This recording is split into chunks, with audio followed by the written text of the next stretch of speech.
नमस्कार दोस्तों, मैं हूं आपका दोस्त दिलसुख पाथर, स्टॉक मार्केट ट्रेनर और लाइफ कोच। दोस्तों, इस सीरीज में मैं आपको ऑप्शन ग्रीक्स के बारे में बता रहा हूं। दोस्तों, आज मैं आपको ऑप्शन ग्रीक थीटा के बारे में बताऊंगा। ऑप्शन ग्रीक्स में थीटा क्या होता है?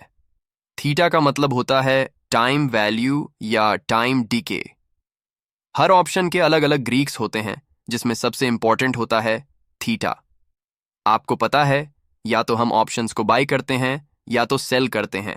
जो थीटा होता है वह ऑप्शन बायर का तो नुकसान करता है, लेकिन ऑप्शन सेलर का फायदा करता है। मतलब थीटा ऑप्शन सेलर के पक्ष में होता है। इसका मतलब है कि ऑप्शन विक्रेता के लिए थीटा पॉजिटिव होता है, जबकि ऑप्शन खरीदार के लिए नुकसानदायक है। लेकिन क्यों? जैसे जैसे समय बीतेगा और अगर निफ्टी में कोई मूवमेंट नहीं हुई तो ऑप्शन खरीदने वाले को नुकसान होता रहता है, क्योंकि उसके प्रीमियम का प्राइस धीरे धीरे कम होता जाता है, भले ही निफ्टी उतने ही पॉइंट पर हो। और इसी के द्वारा ऑप्शन सेलर को फायदा होता है। लेकिन कैसे? आइए जानते हैं। आप जानते हैं कि ऑप्शन ट्रेडिंग में जो कॉल या पुट ऑप्शन आप खरीदते हैं उसे ऑप्शन सेलर्स बेचते हैं। तो जरा सोचिए, ऑप्शन सेलर को कैसे फायदा होता होगा। इसको ऐसे समझते हैं कि अगर आप अपने दोस्त को कुछ दिन के लिए पैसे उधार देते हैं, तो आप शर्त रखते हैं कि कुछ दिन बाद जब वह पैसा लौट आएगा तो उसे आपके पैसे पर कुछ ब्याज देना पड़ेगा। ठीक इसी तरह ऑप्शन सेलर भी थीटा के रूप में आपसे ब्याज लेते हैं, ऑप्शन प्रीमियम की कीमत कम करके।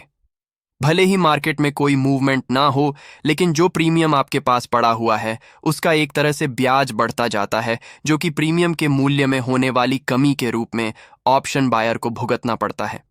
उम्मीद करता हूं अब आप थीटा थेटा को समझ गए होंगे और आपको यह भी समझ आ गया होगा कि समय बीतने के साथ साथ ऑप्शन प्रीमियम की कीमतें भी थीटा की वजह से ही कम होती हैं।